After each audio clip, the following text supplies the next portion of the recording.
Les bus donnent vie aux villes. Les bus équipés d'un plancher surbaissé ont une particularité spéciale qui permet d'abaisser mécaniquement le bus à hauteur de trottoir afin de faciliter l'accès des enfants, des personnes âgées et à mobilité réduite. Montez à bord.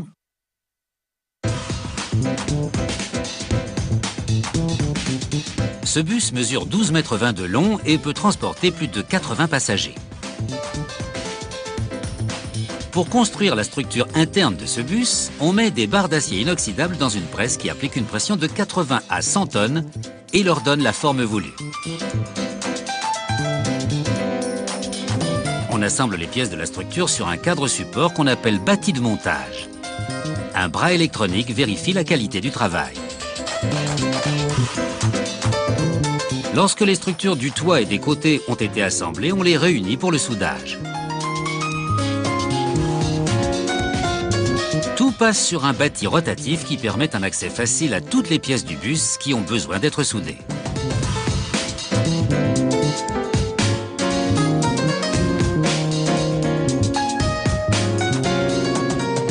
Quand le soudage est terminé, on retourne le bus à l'endroit. La structure quitte le bâti pour continuer son chemin sur la ligne de production.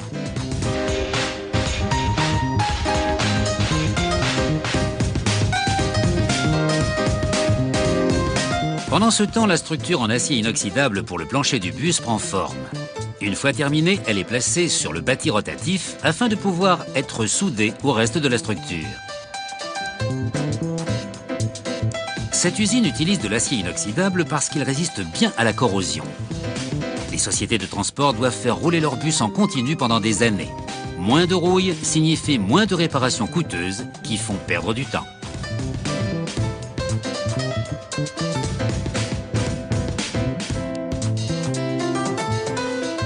On déplace maintenant toute la structure dans une autre partie de l'usine où l'on pulvérise une couche noire anti-abrasion sur le sous-châssis et la partie inférieure du bus. Cela protège du bruit et des dégâts occasionnés par les cailloux ou autres débris que l'on peut trouver sur la route. On applique ensuite une colle très résistante sur le plancher avant d'y poser un sous-plancher que l'on visse pour renforcer le tout.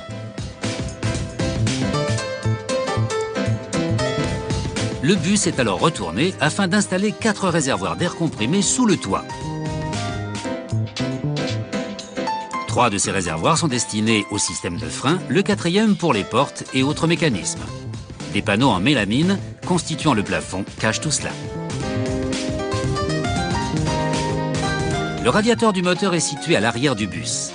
On retourne le bus et on dépose un revêtement de sol en vinyle résistant à l'eau, créé spécialement pour supporter une utilisation intensive.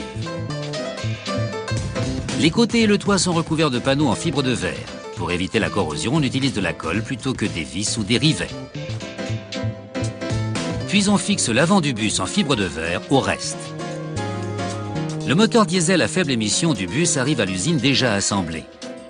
On le relie à la transmission et à l'arbre de transmission dans le compartiment réservé au moteur.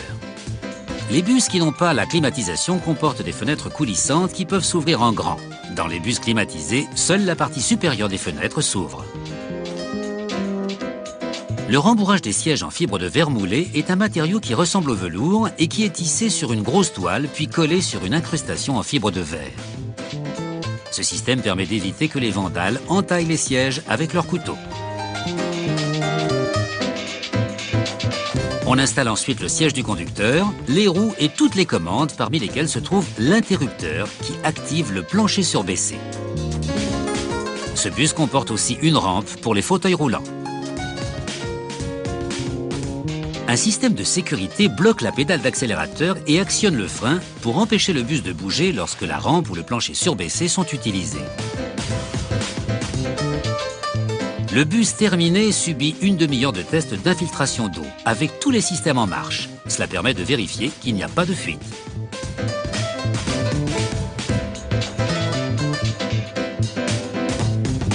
À chaque phase de production, l'usine effectue un contrôle qualité, vérifiant tout de la sécurité mécanique aux finitions en passant par les plus petits détails.